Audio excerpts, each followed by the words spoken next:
Bonjour à tous, on se retrouve à l'atelier du musée pour une nouvelle proposition créative. Aujourd'hui, on vous propose de réaliser un portrait dans lequel vous pourrez mettre votre tête pour devenir une œuvre d'art. Quel est le matériel dont vous avez besoin pour réaliser cet atelier? Il vous faut d'abord un carton de récupération d'un format un peu plus grand que le format A3. Il vous faut une latte, un crayon noir d'écriture, un cutter. Si vous êtes petit, vous demanderez à vos parents ou à quelqu'un de vous aider à découper pour l'utiliser. Des pinceaux. Essayez de choisir différentes dimensions de pinceaux, des pinceaux épais et des pinceaux fins. Il vous faut aussi un spalter, c'est-à-dire un pinceau de bricolage avec des poils plats et larges, un carton d'œuf. Nous, on a choisi un carton de 12 œufs qui va vous servir de palette de couleurs et des couleurs acryliques. N'oubliez pas non plus de prendre un petit ravier avec de l'eau. C'est parti, on y va, je vous montre les différentes étapes pour réaliser votre création. La première chose à faire, c'est de tracer sur le carton la forme ovale que vous allez découper pour pouvoir passer votre tête. Avec la latte, au centre du carton, vous allez mesurer une distance entre deux points de 20,5 cm. Donc je mets un petit point à 0, un petit point à 20,5 sur la hauteur du carton. Sur la largeur du carton, toujours au milieu, vous allez mesurer une distance de 14,5 cm. Un petit point à 0, un petit point à 14,5 et vous allez relier ces 4 points en traçant un ovale.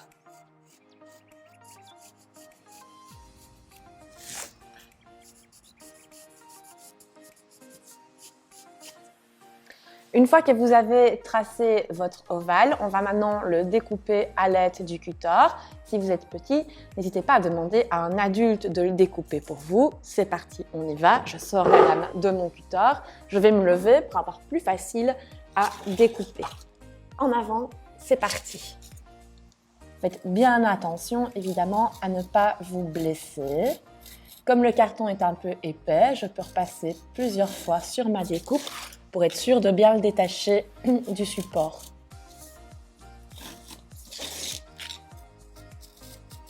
On a enlevé la partie centrale de notre carton. On a maintenant la forme évidée dans laquelle on pourra venir placer notre tête pour réaliser notre œuvre d'art.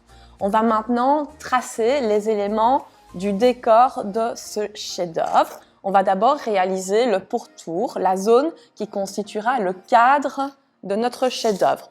On peut le faire de l'épaisseur que l'on souhaite, fin ou assez large. Moi, je choisis de faire quelque chose d'assez large. Je trace simplement, je délimite les zones du cadre.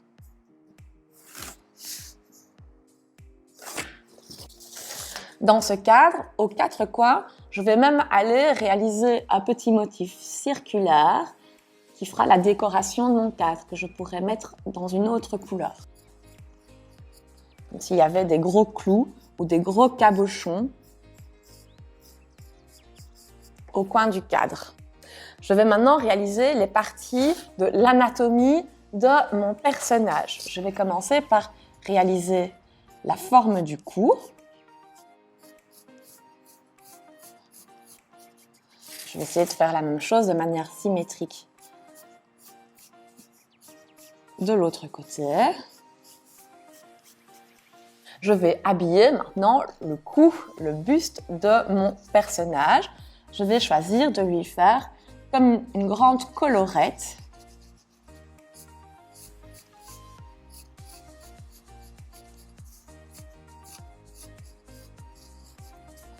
Voilà. Hop. Et je vais même mettre un peu de dentelle sur les bords. Pour faire la dentelle, je fais un petit ondulé tout simple. Hop. Et on va même mettre une grosse broche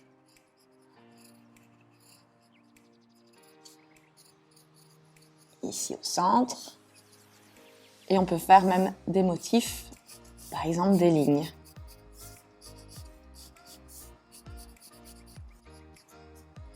Pour habiller un peu le costume du personnage. Tiens, on va même lui mettre un collier, un ras de cou. Et on peut faire un pendentif ou un élément qui vient décorer ce ras de cou.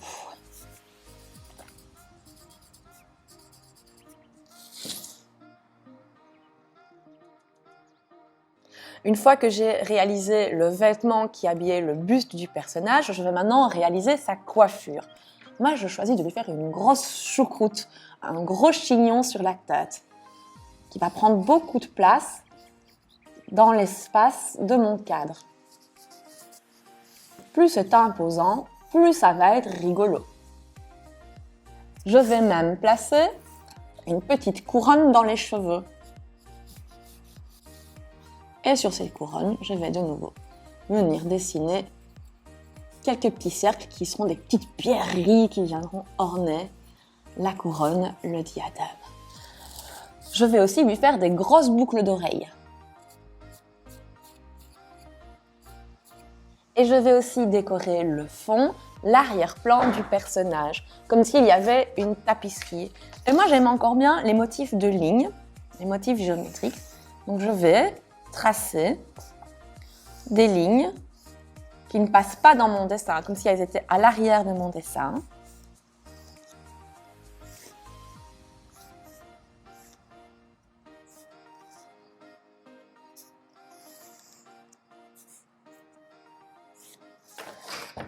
Voilà.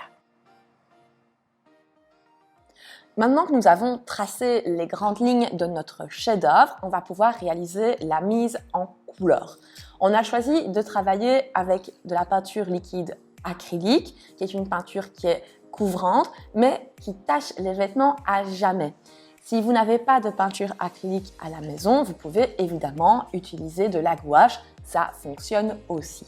Nous, on a choisi d'utiliser un carton de 6 œufs pour faire une palette dans laquelle on a déposé nos différentes couleurs. Et parmi ces couleurs, on a choisi des couleurs un peu sympas, comme notamment des couleurs métallisées comme du doré, de l'argenté ou encore des couleurs fluorescentes pour essayer de donner un côté un peu pop à notre travail. On va commencer par travailler le cadre de notre décor.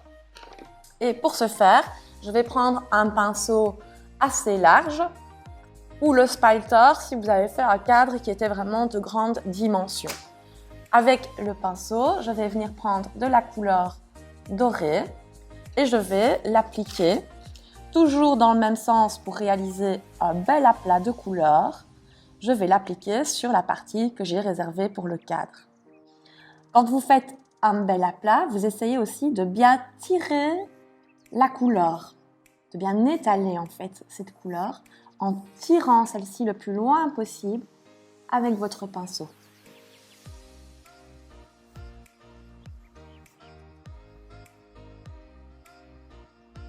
J'ai peint l'ensemble de mon cadre. Je vais maintenant rincer mon pinceau, l'essuyer avec un petit bout de papier. Je vais faire maintenant les ronds que j'avais épargnés aux quatre coins. Je prends un pinceau un peu plus fin et de nouveau, je viens piocher de la couleur. Moi, je choisis ici rose fluo et je viens l'appliquer dans la zone arrondie que j'avais déterminée.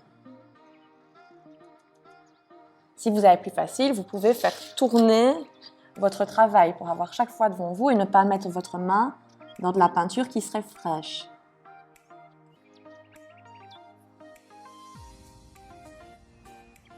On va maintenant passer à la mise en couleur du fond.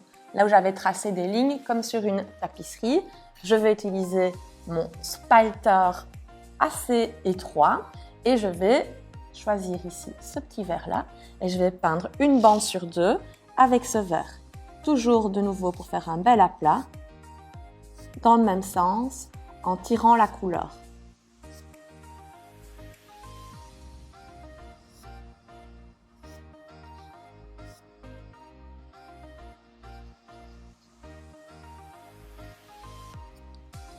Une fois que j'ai peint mes premières bandes colorées, je vais bien rincer mon pinceau. À nouveau, l'essuyer correctement.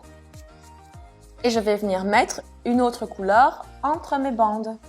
Par exemple, le petit orange fluo qui est ici.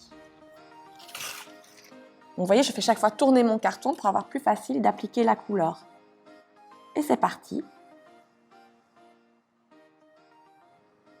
Voilà. Alors, j'ai réalisé mon fond. Je vais maintenant peindre les éléments du costume. Et je choisis ici de prendre un pinceau moyen.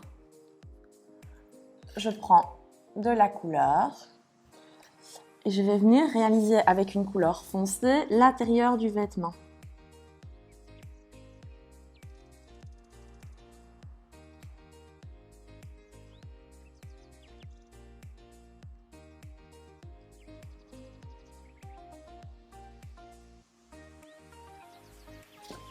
Je vais rincer mon pinceau. Je vais prendre un autre bleu et je vais venir faire les lignes de mon vêtement.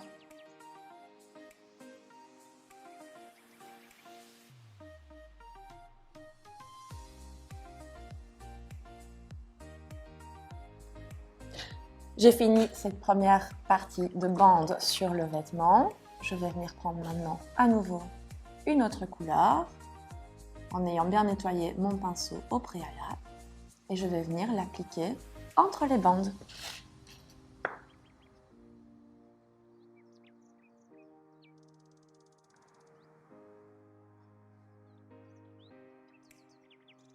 Je vais maintenant faire les cheveux et je vais prendre la couleur brune qui est ici pour venir faire la couleur des cheveux. Toujours avec mon gros pinceau. Toujours en tirant bien la couleur. Voilà, j'ai fini de peindre les cheveux. Je vais maintenant peindre les éléments du cou. Je vais prendre une couleur un peu pâle. Et je viens peindre le cou.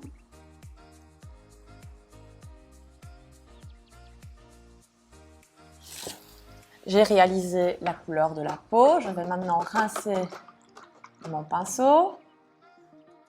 Et je vais faire la petite dentelle que j'avais dessinée sur le bord du vêtement. Ça, je prends un très fin pinceau et je vais la faire en argenté. Hop. Et je viens remettre de la couleur là où j'avais choisi de faire la petite dentelle. Je vais faire un effet tamponné avec mon pinceau pour donner cet effet un peu léger de la dentelle. Voilà. Une fois que j'ai fait ça, je vais maintenant tracer le collier que j'avais réalisé. Je rince mon fin pinceau, je l'essuie bien. Je prends de la peinture. Ici, je vais choisir un vert foncé et je vais venir peindre mon collier.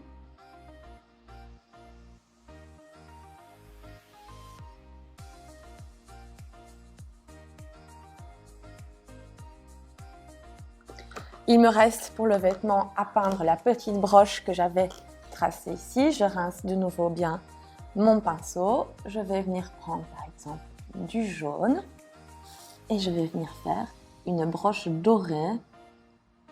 Je vais aussi venir mettre du jaune pour faire un peu doré dans les boucles d'oreilles que j'ai dessinées tout à l'heure. Et je vais laisser le centre vierge de couleur. Ça, je viendrai mettre une couleur pour faire un peu comme des petites pierres. Je vais passer maintenant à la couronne que j'avais dessinée dans les cheveux. Donc, je garde le jaune sur mon pinceau et je dessine la couronne.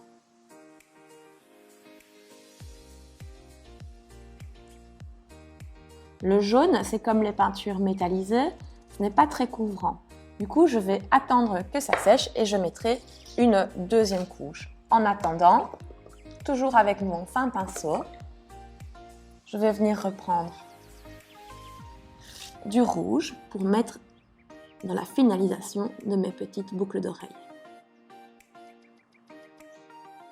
Tant que j'ai mon fin pinceau, je vais venir mettre quelques petits détails supplémentaires sur mon cadre qui maintenant est sec. Donc toujours avec le fin pinceau, je vais reprendre de l'argenté et je vais juste faire un petit trait comme ça pour donner l'impression de reflet de lumière. Juste un petit putsch, comme une petite virgule sur la pierrerie du cadre. Et je vais aussi venir faire des petits points à l'argenté sur le pourtour du cadre. Pour donner l'impression de brillance de mon cadre. Je vais achever la couronne. Pour ce faire, tiens, je vais remettre du doré dans mon jaune, ce qui devrait donner plus d'opacité à la couronne. Une fois que j'ai fait les petites retouches sur le fond, je vais venir en profiter pour mettre de nouveau des petites touches de lumière dans certains détails du personnage. Par exemple, sur la boucle d'oreille, je vais mettre des petits points d'argenté qui vont venir leur donner le petit côté un peu précieux.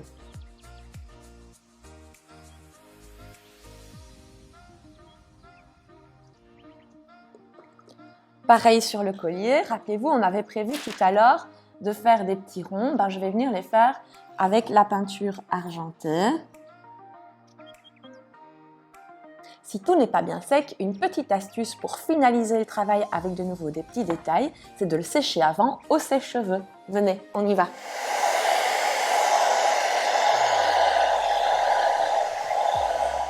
Maintenant qu'on a fait sécher un peu plus rapidement avec le sèche-cheveux, on va finaliser les derniers détails. Notamment dans les cheveux, je vais venir donner un peu plus de matière en faisant quelques traits de couleur plus clairs qui vont vraiment venir donner de la matière aux cheveux, comme s'il y avait des reflets, des petites mèches dans les cheveux de mon personnage. Et la dernière petite final touch, quelques pierreries sur ma couronne.